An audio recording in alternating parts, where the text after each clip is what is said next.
గత 5 దశాబ్దాలుగా ప్రతి జనరేషన్ కి తగ్గట్టు బ్లాక్ బస్టర్లిస్తూ వస్తున్న సంస్థ వైజయంతి మూవీస్. కానీ సంస్థకు ఆ పేరెలా వచ్చిందో ఎవరు పెట్టారో తెలుసా? 1974లో చలసాని అశ్వనీదత్ 21 ఏళ్ల వయసులో కె విశ్వనాథ్ గారి ఓ సీత కథతో సినీ పరిశ్రమలో అడుగుపెట్టారు. కానీ ఆ కుర్రోడి స్వప్నం ఇంకెంతో పెద్దది. నటరత్న నందమూరి తారక రామారావు గారంత పెద్దది. ఎన్టీఆర్ గారితో సినిమా సాధ్యమేనా? పట్టు వదలని విక్రమార్కుడిలా మొండితనము పట్టుదలో కాని చివరికి ఎన్టీఆర్ గారి అపాయింట్మెంట్ సాధించారు. ఆయనతో ఎందుకు సినిమా తీయాలనుకుంటున్నారో వివరించమని ఎన్టీఆర్ అడిగి అతని మాటలకి ముచ్చటేసి ఒప్పుకున్నారు. అంతవరకు అశ్వనీదత్ గారు బ్యానర్ కూడా స్థాపించనే లేదు. ఎన్టీఆర్ గారు అడిగిన మొదటి ప్రశ్నే అది, బ్యానర్ ఏమిటి అని.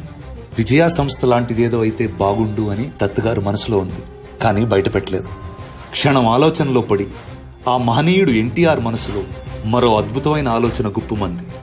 అక్కడే ఉన్న కృష్ణుడి ఫోటోని చూపించి శ్రీకృష్ణుడి మెడలో ప్రతి క్షణం పరిమళాలను వెదజల్లుతూ ఎన్నటికీ వాడిపోని వైజయంతి, అదే నీ సంస్థ అని చెప్పారు. ఆ క్షణమే తన సువర్ణ హస్తాలతో వైజయంతి మూవీస్ అని తన అందమైన దస్తూరితో రాశారు. కేవలం రాయడమే కాదు, వైజయంతి ఎప్పటికీ వాడిపోని వెన్నె తరగని ఘన విజయాల్ని అందించే సూపర్ పవర్ అని ఆప్యాయంగా వివరించారు కూడా. ఆయన ఆ సంస్థలో చేసిన మొదటి సినిమా ఎదురులేని మనిషి.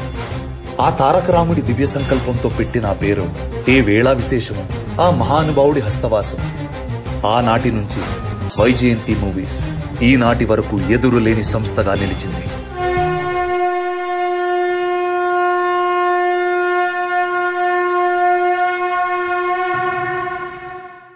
వైజయంతి మూవీస్ ఎదురులేని మనిషి నుంచి కల్కి 2898 AD వరకు 50 గ్లోరియస్ ఇయర్స్ తెలుగు సినిమా వాడి ఎంత ఉందో రుచి చూపించి భారతీయ సినిమా పరిశ్రమకి వేడి పుట్టించి అటు క్లాస్ ఇటు మాస్ ప్రేక్షకుల నాడి పట్టి బాక్స్ ఆఫీస్లో రికార్డుల పైడి పట్టించినటువంటి సంస్థ వైజయంతి మూవీస్. అసలు తెలుగు సినిమా పరిశ్రమలో ఒక తలమానికమైనటువంటి నిర్మాణ సంస్థ మాత్రమే కాదు, తెలుగు సినిమా రంగానికి తలలో నాలుక అశ్వనీదత్ గారు. సో ఈ 50 గ్లోరియస్ ఇయర్స్ గురించి మనం వారితో ముచ్చటించేద్దాం. దత్ గారు నమస్కారం and congratulations. Thank you very much. అసలు ఏమేమి అద్భుతాలు సృష్టించారు. 50 ఏళ్ల ఈ ప్రస్థానం ఇదంతా ఒక ఎత్తు అయితే, ఈ కల్కి 2898తో మీరు సృష్టిస్తోంది ఒక ప్రభంజనం. అసలు ఈ ప్రభంజనాన్ని మీరు 50 ఏళ్ల నాడు వైజయంతి ప్రారంభం అప్పుడే శంఖం పూరించారా? ఎన్టీ రామారావు గారు నన్ను పిలిచి నామకరణం చేసిన తర్వాత వెనక్కి తిరిగి చూడకుండా సాగిపో అని ఆశీర్వదించారు. ఆ షీట్ ఇచ్చేటప్పుడు, ఆ టైటిల్ రాసిన షీట్ ఇచ్చేటప్పుడు వెనక్కి తిరిగి చూడకుండా సాగిపో, నీకు ఎదురు లేదు అని అన్నారు. ఒక ఎదురులేని మనిషితో ప్రారంభమైంది ఈ ప్రస్థానం. అసలు ఆ టైటిల్ తోటే మీరే ఎదురులేని మనిషి అయ్యారు ఈరోజు. నెక్స్ట్ యుగ పురుషుడు, ఇలాంటివన్నీ every title I see, every film I see ఒక బంగారమే, ఒక ట్రెండ్. ఐ ఆల్వేస్ ఫీల్ ఏంటంటే సుడి ఉంటే సరిపోదు, ఎంత అలజడి ఎంత తాకిడి అయినా సరే ఒక కొత్త ఒరవడికి నడక నేర్పించాలి అనే తపన పడ్డారు మీరు. ఇది మీకెలా స్వతహాగా వచ్చింది? అంటే ఒక విజయవాడ నుంచి ప్రారంభమైన ప్రస్థానం సినిమాల్లో ఇంత బలంగా నాటుకోవాలన్న దృక్పథం ఎక్కడి నుంచి వచ్చింది? తెలియదమ్మా ఎక్కడి నుంచి వచ్చిందో అనేది. నేను ట్రైన్ ఎక్కిన రోజున ఎన్టీ రామారావుతో సినిమా తీయాలి అనుకుని వచ్చిన రోజున అదే దృక్పథంతో ఆయన దగ్గరికి వెళ్ళాను.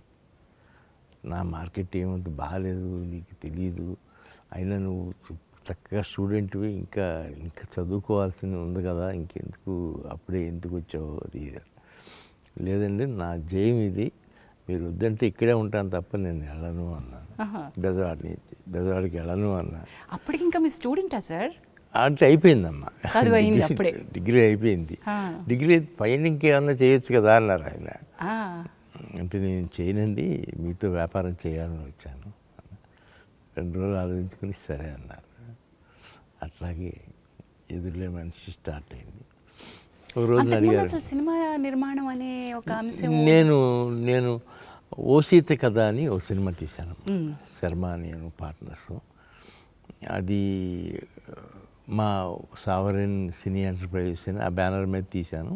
ఆ తర్వాత ఇది సపరేట్గా వచ్చి చేశాను. సో దీనికి శ్రీకారం చుట్టింది, ఈ పేరు పెట్టింది, ఎదురులేని మనిషి అనే శంఖం పూరించింది ఎన్టీ రామారావు గారు. అన్నీ ఎన్టీ రామారావు గారు. ఆయనే ఆశీర్వదించి వెళ్ళి తట్టి పెట్టి పంపించారు. చాలా కృతజ్ఞుడిని. వెనక్కి తిరిగి చూసుకుంటే ఇవాళ 50 ఏళ్ళు అయిందా నేను వచ్చి, అప్పుడే 50 ఏళ్ళు అయిపోయింది అని అనిపిస్తుంది. రెండోది కరెక్ట్, అప్పుడే 50 ఏళ్ళు అయిపోయింది, ఇంకా చాలా చేయాల్సింది ఉంది అని.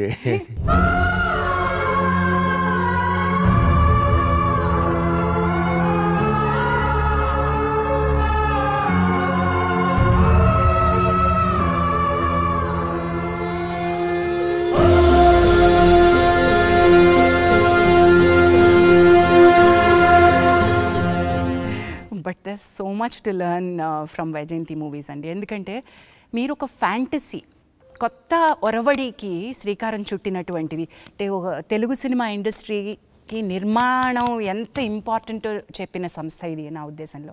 ఎందుకంటే ఒక దర్శకుడి కళ, ఒక కథారచయిత బలం, ఇవన్నీ ఒక ఎత్తు అయితే అది నమ్మి ఆ ఫ్యాంటసీని తెరకెక్కించడానికి కూడా ఒక ధైర్యం కావాలి. What is it behind that fantasy? ఏం నమ్మారు మీరు? నేను అన్న ఎన్టీఆర్ గారితో సినిమా తీయాలి అనుకుని వచ్చాను. ఆయనతో ఫస్ట్ నేను అనుకుంది ఏంటంటే, నాగేశ్వరరావు గారి లాగా ఆయన డాన్సులు అవి చేయట్లేదు, అవి చేస్తే చాలా బాగుంటుంది. అదే చెప్పాను నేను ఫస్ట్ సిట్టింగ్లోనే, మీరు ఒక డాన్స్ అవి చేయాలండి ఈ సినిమాలో, అయ్యే ఉంటే చేద్దాం బ్రదర్ అన్నాను. అలాగే నేను ఏది అడిగితే అదే చేశారమ్మా. ఆ సినిమాలో 5 పాటలు ఎన్నో ఉన్నాయి, 5 పాటల్లోనూ డాన్స్ చేశారు ఆయన. అమోఘం అని ఆయనే అనుకునేవారు. పేరు పెట్టడం ఒక ఎత్తు అయితే మీరు ఏకంగా ఆయన ఫోటోనే వైజయంతిలో కృష్ణుడు అవతారంలో పెట్టేశారు. పెట్టానమ్మా. That is the kind of worship that you had. యుగ పురుషుడు తర్వాత నుంచి మీరు, బాపయ్య గారు, రాఘవేంద్రరావు గారు, ఇది ఒక ట్రయో అయిపోయారు. అవునమ్మా. అది అసలు అద్భుతం. ఎలాంటి సినిమాలు తీశారు సార్. అవునమ్మా. Not just one. ఆ తర్వాత మీ అనుబంధం రామారావు గారితో, నాగేశ్వరరావు గారితో, కృష్ణ గారు, కృష్ణరాజు గారు, సోమన్ బాబు గారు, దాట్ వాజ్ వన్ జనరేషన్. ఆ జనరేషన్ అండ్ మీ అనుబంధం ఒక్కసారి చెప్పండి సార్. నేను రామారావు గారితో తీసినప్పుడు నేను చాలా చిన్నపిల్లండి. కాకపోతే నేను ఆ కాంపౌండ్ నుంచి బయటకు వచ్చేటప్పటికి అంత పెద్దలాగానే అయిపోయాను.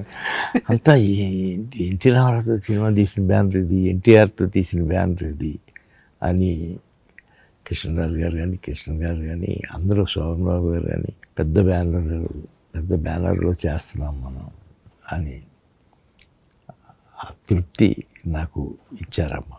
మీరు ఏ రోజు తగ్గలేదుగా. నిర్మాణపు విలువల్ని ఎంత ఇంపార్టెంట్గా భావించారు.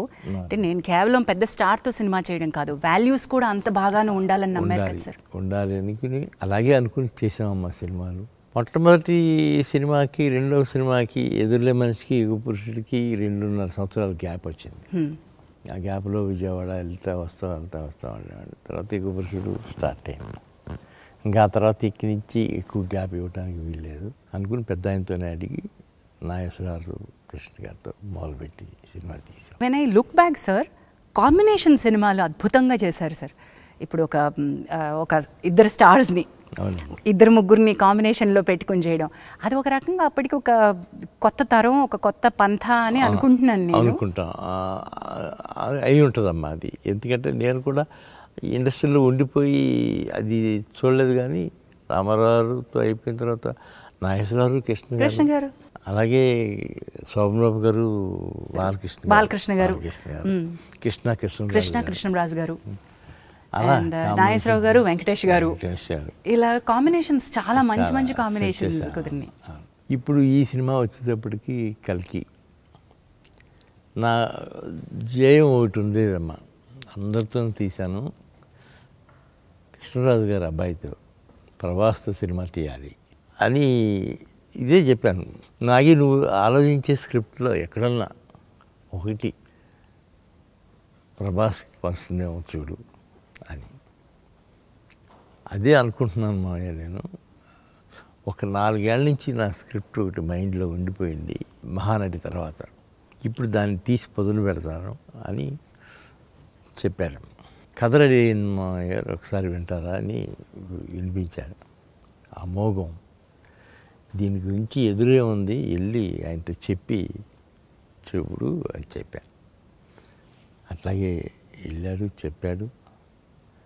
ఆయన వెంటనే యాక్సెప్ట్ చేశారు.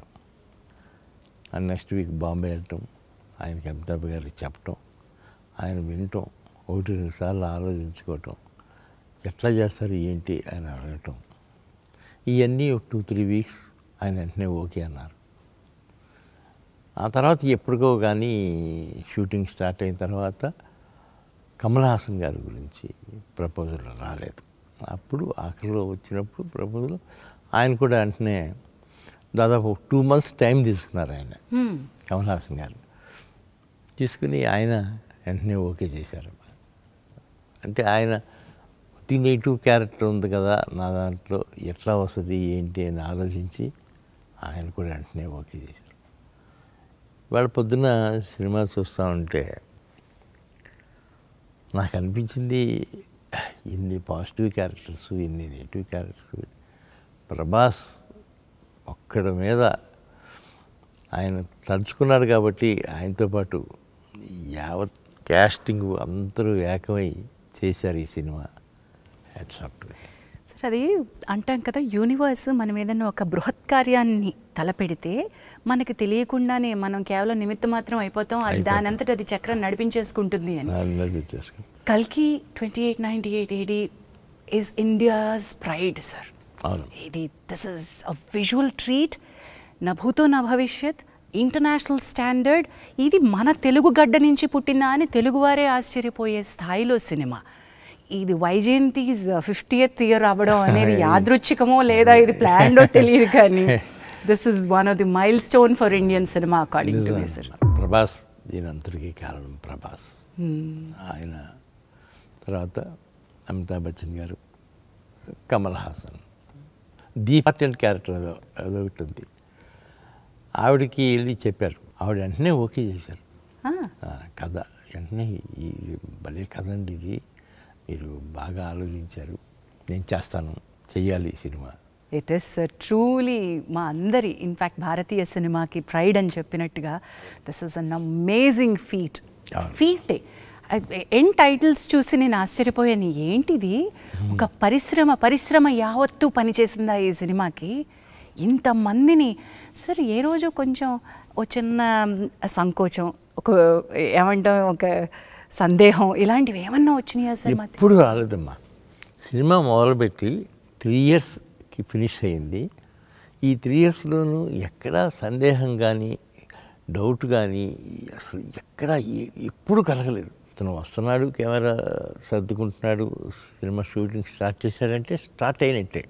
అట్లా ఫస్ట్ 6 months షూటింగ్ మొత్తం రామోజీ ఫిలిం సిటీలో చేసి, ఆ తర్వాత ఈ ఫ్లోర్ వచ్చి ఇక్కడ సెట్ చేసి ఇక్కడ ఈ ఫ్లోర్ చూసి నెక్స్ట్ ఇక్కడే షిఫ్ట్ అయిపోదాం అని చెప్పి ఇట్లా 2.5 సంవత్సరాలు ఇక్కడే తీసాం సినిమా.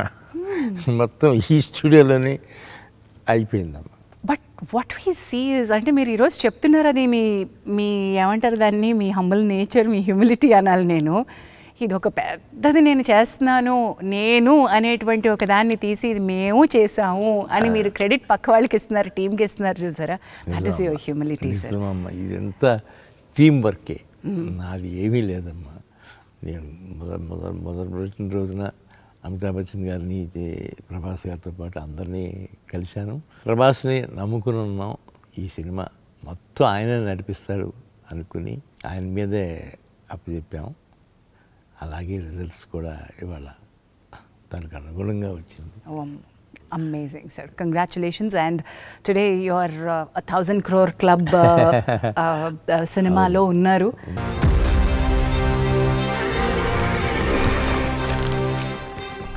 తన పేరు చరిత్ర మర్చిపోదు.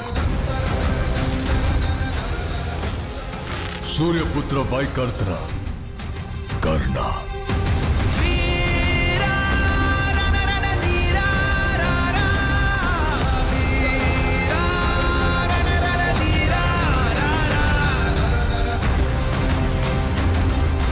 The kind of budget, the kind of expanse, అంటే దానికి ఉన్నటువంటి సామర్థ్యం ఏంటో ఈ సినిమా రుజువు చేస్తుంది. ఎంత పెట్టాలో, ఎంత తీసుకెళ్లాలో అనేటువంటి స్కేల్స్ని. అంటే మీరు నిర్మాణ రంగంలో ఉన్నారు, నిర్మాణం వ్యాపారమే అనుకుని వచ్చారు. సినిమా మీ ప్యాషన్ మాత్రమే కాదు, దీనిలో నేను కొన్ని మెళకువలు నేర్చుకుని ఇది వ్యాపార సూత్రంగానే పెట్టాలి అని వచ్చారు. ఇలాంటి ఒక బృహత్తరమైన ప్రాజెక్ట్ చేపడుతున్నప్పుడు ఈ లెక్కలు, ఈ నెక్స్ట్ జనరేషన్ పిల్లలు, మీ అమ్మాయిలు, మీ అల్లుడు అందరూ కలిసి లెక్కలేస్తుంటే మీరు ఏమైనా లెక్కల్లో చెయ్యేశారా? నేను ఎప్పుడు లెక్కేయలేదమ్మా. మా స్వప్న కూడా అసలు ఎప్పుడు లెక్కేసి తీద్దాము, ఇది ఎట్లా అవుతుంది అనేది తను ఎక్కువ ఆలోచించలేదు. అసలు స్వీటీకి అసలు ఆలోచన ఉండదు అనుకోమ్మా. అసలు లెక్కకి అందుకోలేని సినిమా అమ్మ ఇది. అబ్సల్యూట్లీ లెక్కకి అందుకోలేని సినిమా. ఎంత బాగా చెప్పారు అసలు. లెక్కకి అందుకోలేని సినిమా. సార్, తెలుగు సినిమా ఇండస్ట్రీని ఒక్క చోటికి, ఒక తాటికి తీసుకురావడం, అందరికీ తల్లో నాలుగులో ఉండడం, అంటే వ్యాపారం వ్యాపారమే, పోటీ పోటీయే, కానీ ఫ్రెండ్షిప్పే. ఎలా సాధ్యమైంది? మీ నిర్మాణ సంస్థతో పాటు మీరు మరికొంతమంది, ఇప్పుడు ఫర్ ఎగ్జాంపుల్ రాఘవేంద్రరావు గారితో కానివ్వండి, అల్లు అరవింద్ గారితో కానివ్వండి, దిగ్గజాలందరూ ఓ చోటికి ఎలా చేరారు? ఎప్పుడు అంటే రాఘవేంద్రరావు గారు ఉన్న చోట మొత్తం అందరం ఒక చోటే ఉంటాం కదా. అలాగే ఉన్నప్పుడు అరవింద్ గారు, నేను ఒక రోజున ముందు ఈ పెళ్లి సందడి తీసేటప్పుడే అరవింద్ గారు, నేను రాఘవేంద్రరావు గారితో అన్నాం, ఏదన్నా ఒక కాంబినేషన్లో చిన్న సినిమా లాంటిది తీద్దామండి సరదాగా. అదైతే నేను రెడీగానే ఉన్నాను, నేను కథ కూడా చెప్తాను మీకు అని ఆయన నెక్స్ట్ 2 డేస్లోనో 3 డేస్లోనో కథ చెప్పారు. వెంటనే స్టార్ట్ చేసామమ్మ. అది పెళ్లి సందడి. అట్లా పెళ్లి సందడి చిన్న సినిమా ఎలా అయింది సార్? మొదలుపెట్టినప్పుడు చిన్న సినిమానేనమ్మా. అది 1 crore 20 lakhs అంత అయింది, ఇంక్లూడింగ్ రాఘవేంద్రరావు రెమ్యునరేషన్. అది 11,30,00,000 కలెక్ట్ చేస్తుందమ్మా. అది వాట్ అ రేంజ్! ఈ రోజు మనం ఈ ఫిగర్స్ మాట్లాడుతున్నాం అంటే మరి అది సక్సెస్ రేట్లో ఎక్కడుందో చెప్పలేమమ్మా. అది తర్వాత పరదేశీ తీసాం, అది కూడా పర్వాలేదు.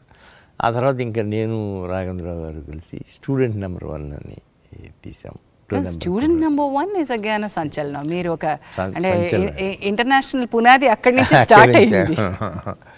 అక్కడి నుంచే స్టార్ట్ అయిందమ్మా. మా ఇద్దరిది, రాఘవేంద్రరావు గారిది నాది. ఒకసారి నేను అర్జున్ రాజు గారు ఉండగా, రోజా మూవీస్ అండి, మన ఈయన విజయలక్ష్మి ఆర్ట్ పిక్చర్స్ త్రివిక్రమరావు గారు వచ్చి సరదాగా అందరితో చేస్తున్నావు కదా, మాతో కూడా చేయొచ్చు కదా అన్న.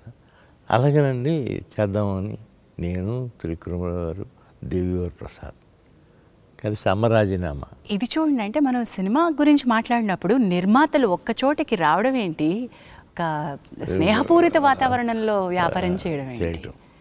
అట్లాగే అమరాజీనామా, అట్లాగే అది సూపర్ సక్సెస్ అయిందమ్మా. అది బాగా విపరీతమైన పేరు వచ్చింది. దానికి తోడు ఇంకా ఎప్పుడు వెనకెదిరి చూసుకోలేదమ్మా, అట్లాగే వెళ్ళిపోతూ ఉన్నాయి సినిమాలు. బట్ ఐ మస్ట్ సే, ఈ ఇండస్ట్రీలో ఫ్రెండ్షిప్ నిలబెట్టుకోవడం అనేది చాలా కత్తి మీద సాము లాంటిది. ఎప్పటికప్పుడు పరీక్షలు వస్తానే ఉంటాయి. మరి మీ బెస్ట్ ఫ్రెండ్స్, ఆ ఫ్రెండ్షిప్, ప్రయాణం, అవన్నీ ఎలా జరుగుతూ వస్తున్నాయి ఇప్పటికీ? మీరు అందరూ అంతే ఆణిముత్యాలు. అవునమ్మా. నేను అరవింద్ గారు ఇప్పుడు కంటిన్యూ అవుతున్నాళ్ళలో నేను అరవింద్ గారే ఉన్నాం ఇండస్ట్రీలో, అప్పటి నుంచి ఇప్పటి వరకు కూడా. అవును. అట్లాగే ఆయన పెద్దగా నాకు ఫోన్ చేసి ఎంకరేజ్ చేస్తుంటారు. ఏంటి ఆ సినిమాలు ఎలా తీస్తున్నారండి, మీకే తర్వాత ఏంటి, మీరే తీయగలుగుతారు ఇట్లాంటి అని ఆయన అంటుంటారు, నేను ఆయన అంటుంటాను.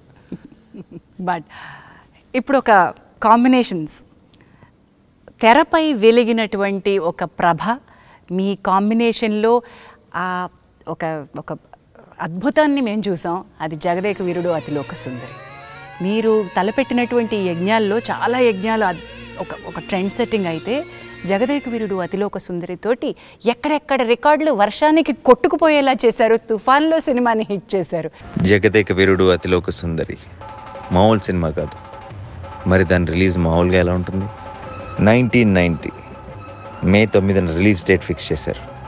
అప్పట్లో అతి పెద్ద బడ్జెట్, పాటలు ముందే రిలీజ్ అయ్యి సెన్సేషన్ క్రియేట్ చేశాయి. అన్నీ బాగున్నాయి అనుకుంటున్న టైం, సరిగ్గా అదే టైంకి అంటే 6వ తారీఖున తుఫాను వార్తలు మొదలు. సినిమా ప్రింట్స్ కూడా ఎలా పంపాలో తెలియని పరిస్థితి.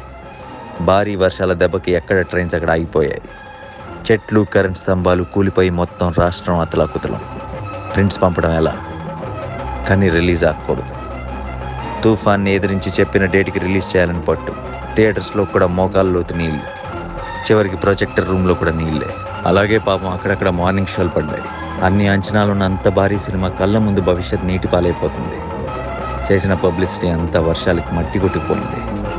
ఇక కూర్చొని బాధపడితే ప్రయోజనం లేదు. విజయవాడ వెళ్ళి జరగాల్సింది ప్లాన్ చేద్దామని అశ్విని దత్ గారు, రాఘవేంద్ర గారు విజయవాడ వెళ్ళారు. 11వ తారీఖున విజయవాడ వెళ్ళగానే ముందు రాఘవేంద్రరావు గారిని మనోరమ హోటల్లో దించి దత్ గారు తన ఇంటికి వెళ్ళారు. ఇంట్లో కరెంట్ లేదు. ఓ చిన్న లాంతర వెలుగులో దత్ గారు, శ్రీమతి, ఫాదర్ ధర్మరాజు గారు, దత్ గారు ముగ్గురు ఆడపిల్లలు భోజనం చేస్తున్నారు. ఇంట్లో చీకటి, దత్ గారి మనసులో చీకటి. అప్పుడు దత్ గారు చాలా నిరాశగా, ఇదే నా ఆఖరి సినిమా ఏమో అన్నారు ఫాదర్తో. ఆ మహానుభావుడు వెంటనే, ఏం పర్వాలేదు, మంచి సినిమా తీసావు, సెటిల్ అవుతుంది, ముందు భోంచే అని ధైర్యం చెప్పారు. మర్నాడు పక్కనే ఉన్న గుంటూరు మంగా థియేటర్కి దత్ గారు, రాఘవేంద్ర గారు కలిసి వెళ్తే అక్కడ వాతావరణం వేరేగా ఉంది. క్లాస్ ఆడియన్స్ ఉండే బాల్కనీలో జనం మాస్ ఆడియన్స్లా రెచ్చిపోతున్నారు. చప్పట్లు, ఈలలు, గోల గోల. ఆశ్చర్యం ఇంకా చిన్న ధైర్యంతో గుంటూరు నుంచి తెనాలి బయలుదేరారు దర్శక నిర్మాతలు ఇద్దరు. అప్పుడే ఓ మరుపురాని సంఘటన. ఎన్టీ రామారావు గారు ఆ టైంలో మాజీ ముఖ్యమంత్రి, అపోజిషన్ లీడర్ హోదాలో తుఫాన్ ప్రాంతంలో టూర్ చేస్తూ అక్కడ ఎదురయ్యారు. దత్ గారు, రాఘవేంద్రరావు గారు కారు ఆపి ఆయన్ని కలిశారు.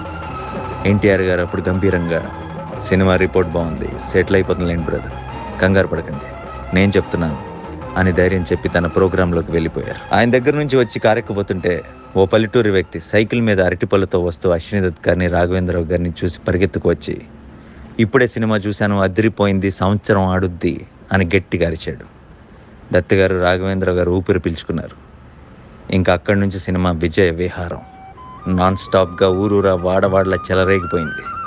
తుఫాను, వర్షం, అబీభత్సం ఏవీ జగదేక్ వీరుడు అతిలోక సుందరిని ఆపలేకపోయాయి. ప్రతి షో హౌస్ఫుల్. పడవల్లో టౌన్కి వచ్చి మరి సినిమా చూశారు. ల్యాండ్ మార్కెట్స్ ఊరికే వస్తాయా? తెలుగు సినిమా చరిత్రలోనే జగదేక్ వీరుడు అతిలోక సుందరి అంటే ఓ తుఫాన్. 30 ఏళ్ళయింది. ఓ చిన్న డౌట్ మిగిలిపోయింది. ఉంగరం ఏమైంది? ఉంగరాన్ని మింగిన చాప ఏమైంది? అపూర్వమైన గంధర్వ గానమేదో నా మదిలో మొదలుగుచున్నది. వెనక్కి తిరిగి చూసుకుంటే ఎలా అనిపిస్తుంది సార్ ఆ సినిమా గురించి? ఒళ్ళు గగురు పడుతుందమ్మా. జగదేక్ వీరుడు అతిలోక సుందరి అది మొదలుపెట్టినప్పుడే మేము అదే అనిపించింది, ఈ సినిమాలుకి భిన్నంగా ఏదో తీయాలి, బాస్ కాల్చిస్తే తీయాలి అని అనుకుని జగదేక్ వీరుడు అతిలోక సుందరి కథ రెడీ చేస్తే ఆయన బాగా ఇంప్రెస్ అయ్యి, ఆ తర్వాత ఆయన కూడా 1.5 month 2 months ఈ కథ మీద కూర్చున్నారు. దాదాపు ఆ కథ మీద 27 మంది రైటర్స్ వర్క్ చేశారు. 27 మంది 27 మంది పరచూరి బ్రదర్స్ తప్ప మిగతా వాళ్ళు అందరూ వర్క్ చేశారమ్మా. సత్యానంద్, అల్లమూరి వీరేంద్రనాథ్, జింజాల, తమిళియన్స్ ఎంతోమంది. అట్లాగే అది స్టిల్ రికార్డ్స్ అన్నీ కొట్టిందమ్మా. ఎన్నో సెంటర్లలో 100 రోజులు 200 రోజులు కూడా ఆడింది.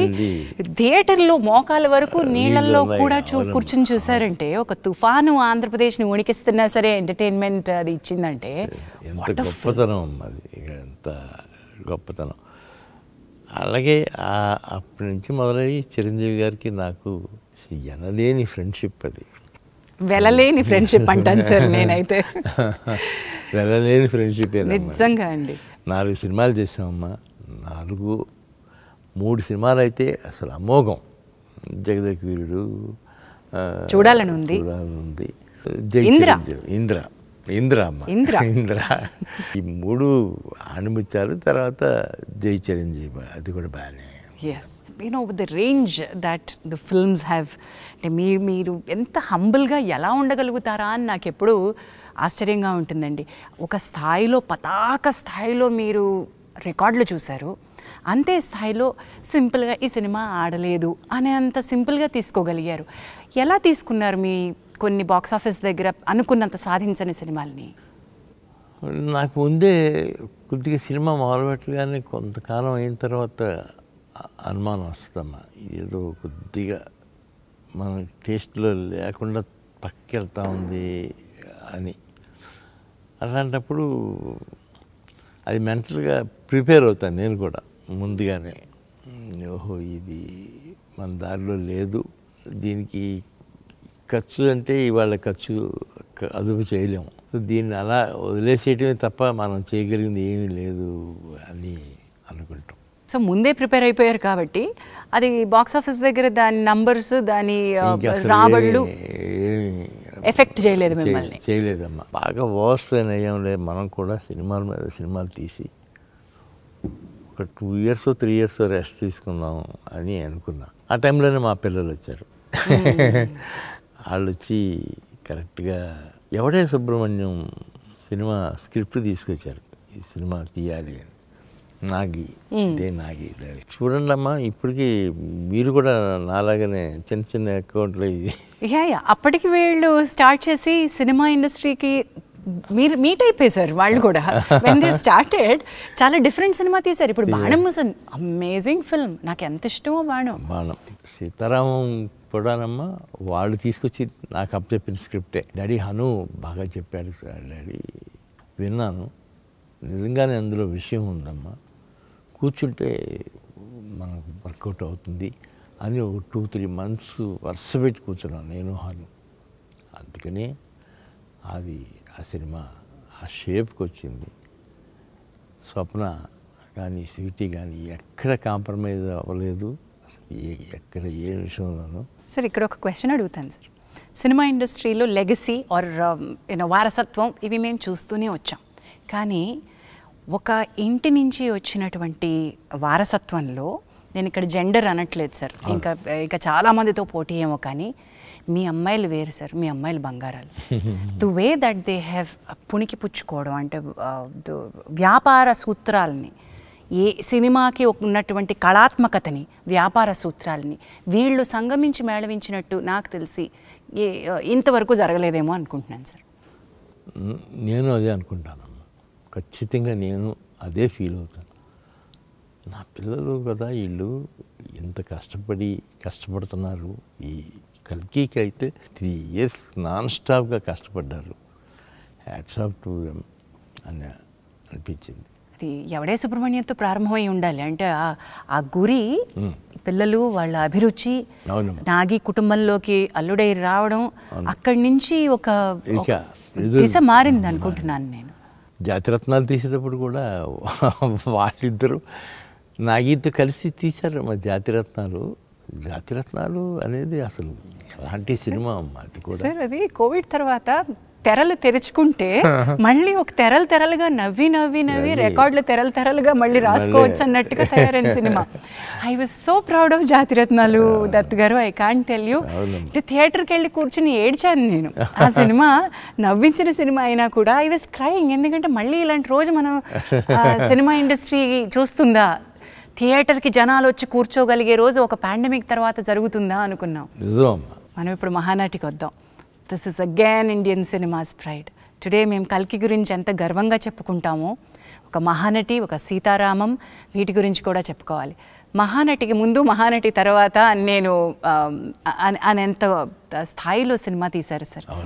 That is always a pride. మీకు ఎలా అనిపిస్తుంది సార్ ఈ సినిమా వెనక్కి తిరిగి? నిజంగానమ్మా, ఆ 2 సినిమాలు కూడా మహానటి, సీతారామం, ఆ 2 గ్యాప్లో తీయటం కాదమ్మా, అసలు సినిమా అంటే ఇదేనేమో అన్న లెవెల్లో తీసింది. వీళ్ళు ఇలా కాక ఇంకో రకంగా సినిమా తీయలేరా అనిపించింది సార్. ఏంటి సింపుల్గా వీళ్ళు సినిమాలు చేయలేరా అని. చాలా చాలా గొప్పగా తీస్తే సినిమాలమ్మా 2. ఒక విషయం చెప్పండి సార్, ఒక సూత్రం, వ్యాపార సూత్రం, మనం కమర్షియల్ ఎలిమెంట్, ఇదిగో ఇంత పెడుతున్నాం, ఇంత వస్తుంది, దీనికి ఎంత మనం చేయాలి అనే లెక్కలేవో ఉంటాయి కదా. ఈ పిల్లలు కళల కంటెంటే ఒక డ్రీమ్ బియాండ్ ఇండియన్ స్క్రీన్స్ కంటెంటే మీకు ఎలా అనిపించేది? నేను ఎక్కడ వీళ్ళకి పబ్లిసిటీలో కానీ బడ్జెట్లో కానీ రిస్ట్రిక్షన్స్ పెట్టలేదమ్మా. మీరు రిస్ట్రిక్షన్స్ పెడితే పాడైపోతారమ్మా, ఎటు కాకుండా అయిపోతుంది. మీరు ఓపెన్గా తీసేయండి, పర్వాలేదు, నేనున్నాను కదా, చూసుకుందాం అంతకు తప్ప మీరేమి కాంప్రమైజ్ అయ్యి ఇది అది అని అనుకుని 2 గంతులు వేయద్దు అని చెప్పాను. అలాగే మోస్ట్ సక్సెస్ఫుల్ పిక్చర్గా తీశారన్నమాట. వాళ్ళిద్దరికి hats off to them. Hats off and amazing strength. Sir పర్ఫెక్షనిస్ట్లు అండి. బాగా. ఏం పర్ఫెక్షనిజం అండి అది? హౌ? కొన్ని చూసి చూడనట్టుగా వెళ్ళాలమ్మా అని మీరు ఎప్పుడైనా సలహా ఇచ్చారండి ఆడపిల్లలిద్దరికి? లేదండి, నేను ఇప్పుడు ఇవ్వలేదమ్మా అసలు. మీరు అనుకుందే తీస్తున్నారు కదమ్మా, ఏంటిది ఏంటి? కాదు డాడీ కొద్దిగా ఎక్కువైంది. ఎక్కువైతే అవుతుందమ్మా, దానికి ఏంటి సమస్య ఏముంది పెద్ద? సో రక్తం నుంచి వచ్చింది అది. Okay. So as I was telling you, మనం we have to talk about Sitaramam అనే ఒక సినిమా గురించి మీరు ఇందాక చెప్తూ, ఈ సినిమాకు 2 నెలల కథ కూర్చున్నాను అన్నారు కదండి. ఏ పాయింట్ మీకు చాలా బాగా అనిపించింది? ఎలాంటి విషయాల్లో మీరు కథ దగ్గర కూర్చుంటారు? ఇది అసలు పాయింట్ ఎత్తుకోవటంలోనే అదే గొప్ప పాయింట్ అమ్మా. సీతారామం జమీందారీ వంశంలో పుట్టిన అమ్మాయి, ముస్లిం యువతి, సైనికుడిని సెలెక్ట్ చేసుకుని పెళ్లి చేసుకుంటాము అనే దాంట్లో వాళ్ళ అన్నయ్య ఈ లోపల గొప్ప సంబంధం తీసుకొచ్చాడు. వాళ్ళ ఫ్యామిలీకి సరిపడా సంబంధం, అట్లా సెటిల్ అవ్వాల్సిన వాళ్ళు ఇట్లా అయిపోయారు ఏంటి అనిపించే లెవెల్ కథ. అది మామూలు కథ కాదమ్మా. సీతారామం అనేది నా లైఫ్లో ఎప్పుడూ మర్చిపోలేని సినిమా అమ్మ. స్వప్న ప్రియాంకకి ఎప్పుడూ చెప్తాను, అమ్మ ఎప్పుడన్నా రుణపడి ఉన్నానంటే ఈ సినిమా విషయంలో మాత్రం మీకు రుణపడి ఉంటాను. సీతారామంకి అంత గొప్పగా ఇంప్రెస్ చేసింది. నాగశ్విన్ అనే ఒక దర్శకుడు, మేమందరం తెలుగు వాళ్ళందరం కూడా ఏమిటి ఈ ఋషి, ఎవరి యోగి, ఎవరి సిద్ధపురుషుడు అని మేము అనుకుంటాం. మొన్న మా తోటినట్టుడు బ్రహ్మాజీ గారు, బాబు నీ అరిగిపోయిన చెప్పులు పంపిస్తే కళ్ళకద్దుకుని ముద్దు పెట్టుకుంటాను అన్నారు. నిజంగా అండి, ప్రతి తెలుగు ప్రేక్షకుడి హృదయం అలాగే అనిపిస్తుంది. సో ఇప్పుడు మీ ఇంటి అబ్బాయి అయిపోయాడు కాబట్టి నేను కూడా చూస్తానమ్మా.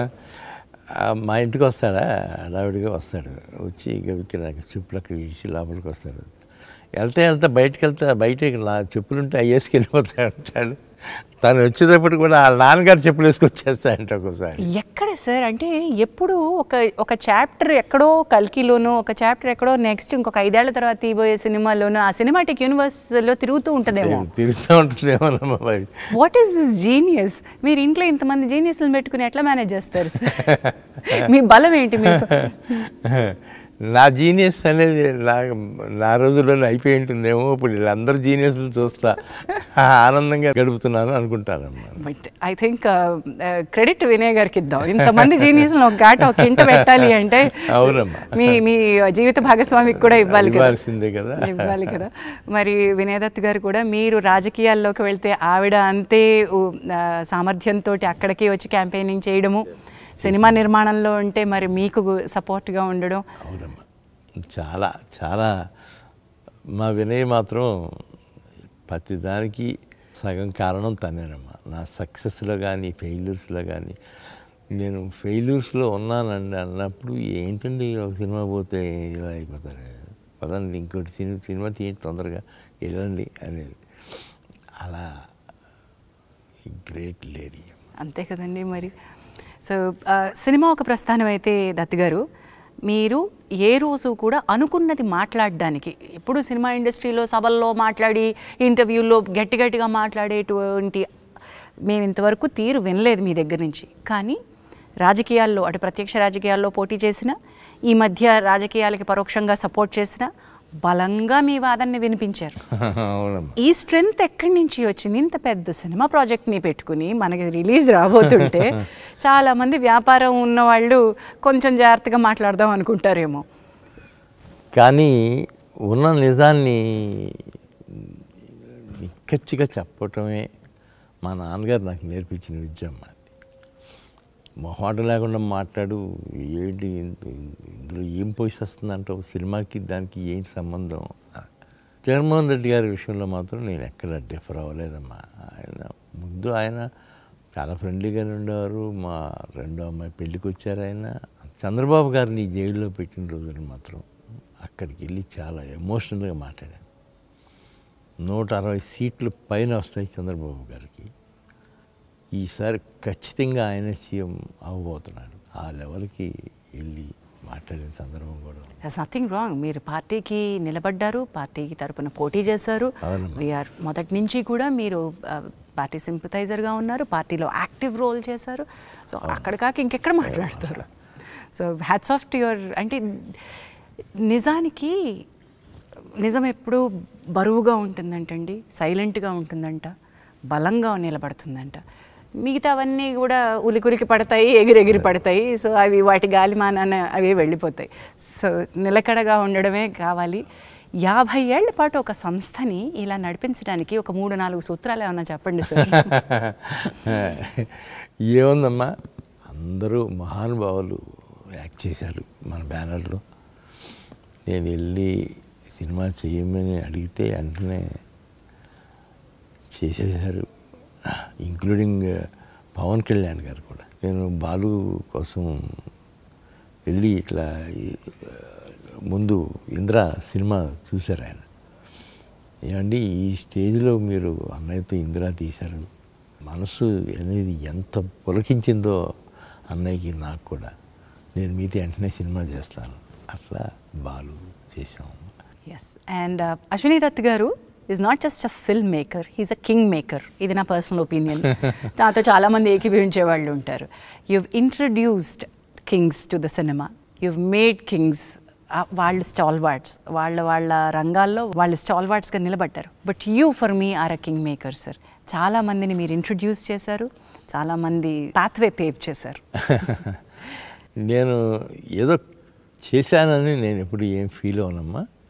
కాకపోతే నేను తీసిన 50-60 సినిమాల్లోనూ ఇలాంటి క్యారెక్టర్స్ని ఇవ్వటం, ఆడ ఇది చేస్తూ ఉంటే నేను ఆనందపడటం, ఇవి ఎక్కువగా జరిగినాయి అమ్మా.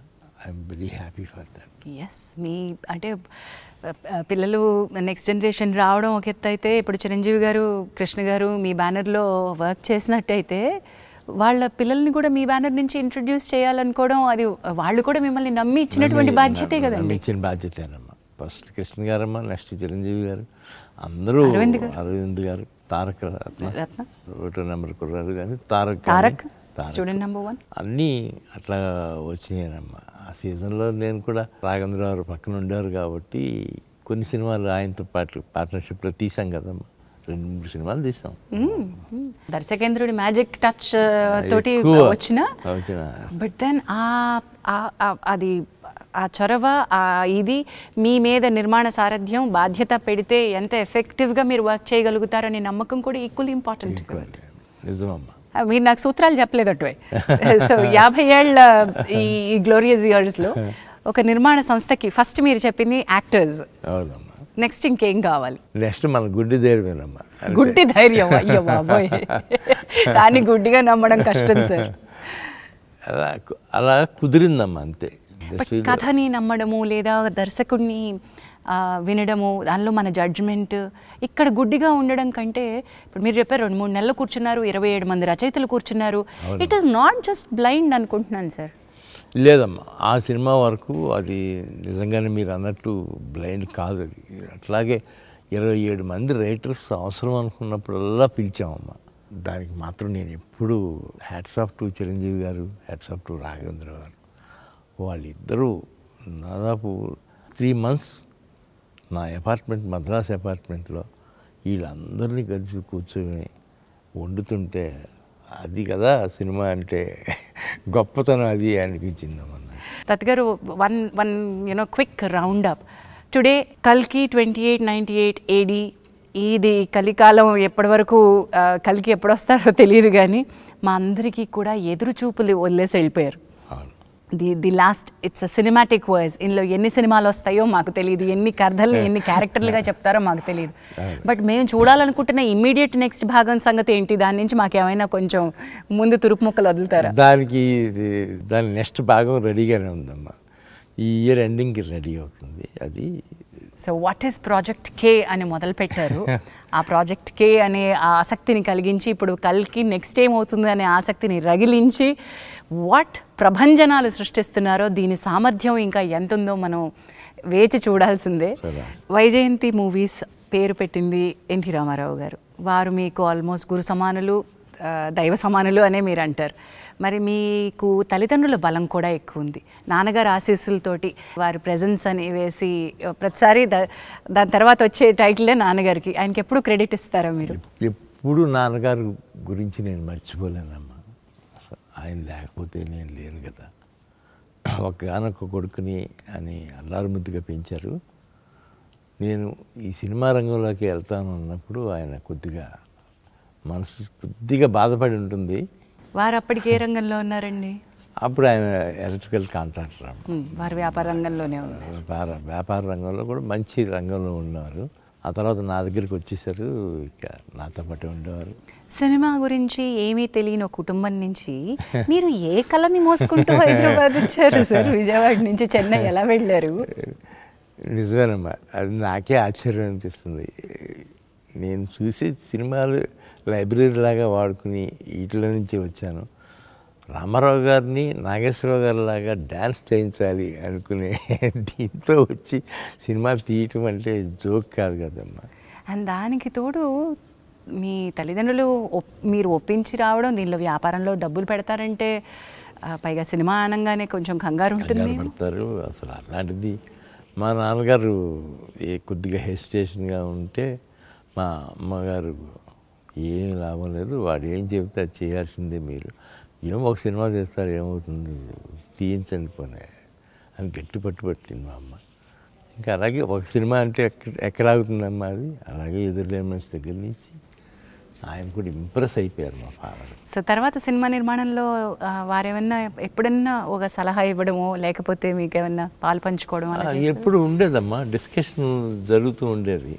చాలా బాగా తీశారు, ఇది ఒకటి ఈ కొద్దిగా అది జాగ్రత్త పడి ఉంటే పోయేదిరా రావేసిందాం, సరేలే ఏముందిలే మళ్ళీ ఇంకో సినిమా తీస్తాం. రావచ్చమ్మా మంచి సినిమా సార్, మంచి సినిమా, నాకు చాలా ఇష్టమైన సినిమా. బట్ దాన్ని మీరు అన్నట్టుగా ఎక్కడో చోట కథలో ఆ టైంకి లోపం ఉంది కానమ్మా. ఆర్ఎల్స్ అది చాలా చాలా క్లాసీగా తీసిన సినిమా సార్. క్లాసీగా తీసిన సినిమా. మీరు ఏ లెవెల్ని సినిమా స్థాయి ఎంత పెట్టాలో దానికి ఏ రోజు తగ్గించలేదు. ఇన్ఫ్యాక్ట్ సినిమా స్థాయిని ఎప్పటికప్పుడు అలా పెంచుకుంటూ వచ్చారు sir. The way that you made films, you believed, మీరు కథని నమ్మారు, మీరు దర్శకుడి యొక్క విజన్ని నమ్మారు, ఆ స్టార్ యొక్క వాల్యూస్ని ఏమాత్రం తగ్గించలేదు.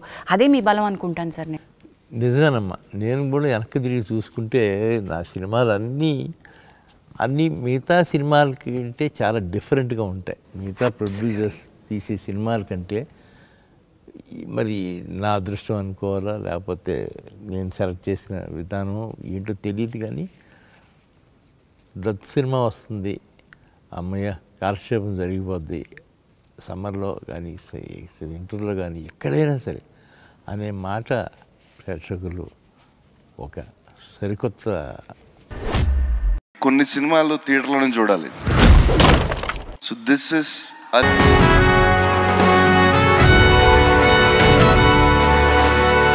మా సినిమా ఫీల్డ్కి మాకు థియేటరే గుడి. Entertainment is not a business, the business of entertainment is prime. అంటే అది ఎలాగా చెప్పాలి ప్రేక్షకులకి? మీరు ఒక పంటనిచ్చారు. జగదేగురుడు అతిలోక సుందరి ఎలా అయితే ఒక తుఫానులో జనాన్ని థియేటర్లకి రప్పించిందో, దత్ గారు మీరు తీసిన ఎన్నో సినిమాలు థియేటర్లు వెలవెల్లబోతున్న టైంలో మళ్ళీ తిరిగి కళకళలాడేలాగా జనాల్ని రప్పించేయండి. అది మీకే కుదిరింది. ఇది కల్కి వచ్చే ముందు ఒకసారిగా ఏంటి అనాలిసిస్ అంటే 6 నెలలు దాదాపు 7 నెలలు 9 నెలల నుంచి సినిమా లేదు సార్. స్తబ్దత థియేటర్లన్నీ మూసేస్తున్నారు. ఇలాంటి పరిస్థితుల్లో మీరు వచ్చి ఇప్పుడు అర్జెంటుగా దీన్ని గంట కొట్టాలి, దీన్ని ఎక్కడో కొడతారు మీరు, మీ మీద నమ్మకం ఉంది అని అంటే నిజంగా బరువు బాధ్యత పెరిగిపోయింది. జయగంట కొట్టారు సార్, మామూలు గంట కూడా కాదు.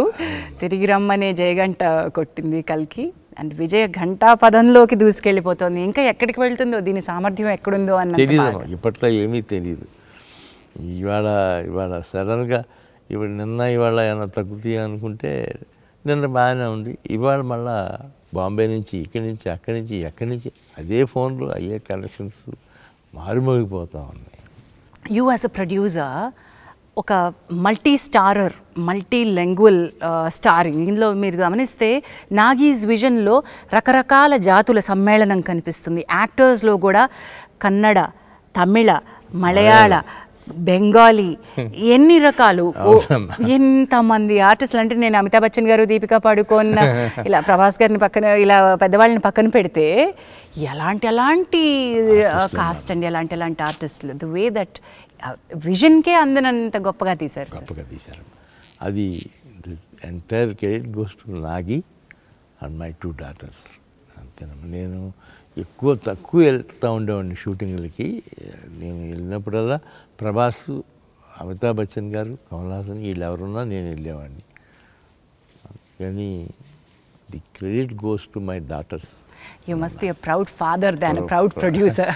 ఎస్, డెఫినెట్గా అమ్మా, ప్రౌడ్ ఫాదర్. పుత్రికోత్సాహం అనుభవిస్తున్నారు దత్ గారు. నిజంగా మా గుండెల నిండా పండగగా ఉంది మీకు. I wish and bless that ఈ కల్కి ప్రస్థానం ఎన్ని సినిమాటిక్ యూనివర్స్లో ఎన్ని సినిమాలు వస్తే అన్ని ప్రస్థానాలకి ఇదే జయగంట కొట్టాలని కోరుకుంటున్నాను సార్. సో టాకింగ్ అబౌట్ థియేటర్కి జనాలు రప్పించడం, ఇంకోటి కూడా గుర్తు చేస్తాం మీకు, మహానటి టైంకి కూడా అదే జరిగింది. కొంత సైలెంట్గా ఉన్న పీరియడ్లో మహానటి థియేటర్లకి జనాన్ని ప్రభంజనంలో రప్పించింది. అవునమ్మా. అది ఈవెన్ శుభలగ్నం కూడానమ్మా. శుభలగ్నం నా పర్సనల్గా నాకు అప్పుడు ఏదో 1-2 ఫెయిల్యూర్స్ తగిలినాయి. ఆ తర్వాత కృష్ణారెడ్డి గారు ఒకరోజు ఆఫీస్కి వచ్చి, ఏంటంటే ఖాళీగా ఉన్నారేంటి, మీరు సినిమా మొదలు పెట్టండి, నేను చేస్తాను అన్నారు వచ్చి. అరే ఏదో వండర్గా ఉంది కృష్ణారెడ్డి గారు, మీరు చేస్తారంటే నేను వెంటనే మొదలు పెడతానని. వెంటనే మొదలుపెట్టామమ్మా. శుభలగ్నం కథ చెప్పి వెంటనే ఆయన సినిమా తీసిచ్చారు. అది అందుకని కృష్ణారెడ్డి గారు ఒకటి నేను ఎప్పుడూ మర్చిపోతాను. సో దాట్ ఈస్ ఆల్సో, మీరు అప్పటి వరకు చేసిన సినిమాలన్నీ ఒక ఎత్తు అయితే శుభలగ్నం కూడా ఒక చిత్రమైన ఫ్యామిలీ జానర్లో వచ్చిన సినిమా. అలాంటివి ఎప్పుడు అసలు రాలేదమ్మా, ఎప్పుడు చేయలేదు కదా ముందు. తర్వాత మళ్ళీ చేశారో లేదో తెలియదు కానీ తర్వాత కూడా చేయలేదు అమ్మా. ఎక్కడో చోట చిన్న ఫ్యాంటసీనో లేకపోతే స్కేల్ ఎక్కువ ఉన్న సినిమా మీది. సినిమాకి నార్మల్ కథ నార్మల్గా ఉంటే మీకు ఆనవేమో అనుకుంటూ ఉంటాను సార్ నేను. ఒక స్థాయి పెద్దగా ఉండాలి దానికి. దెన్ ఆల్సో అదర్ లాంగ్వేజెస్ గురించి మాట్లాడుకుందాం. మీరు కేవలం తెలుగు ప్రొడ్యూసర్గా ఆగిపోలేదు, మీ సినిమాలు అదర్ లాంగ్వేజెస్లో మీరే తీశారమ్మా. నేనే తీశాను. అవన్నీ కూడా బాగానే సక్సెస్ఫుల్గానే రన్ అయినాయమ్మా. నాకు కూడా హిందీ డిస్ట్రిబ్యూటర్స్, హిందీ వాళ్ళందరూ కూడా బాగా కోఆపరేట్ చేశారు. నిజంగా మేమందరం మీ 50 సంవత్సరాల పండుగని తెలుగు ప్రేక్షకులు పండుగ చేసుకునే విధంగా కల్కినిచ్చారు sir. Wonderful, and God bless you and your family abundantly. Thank you sir.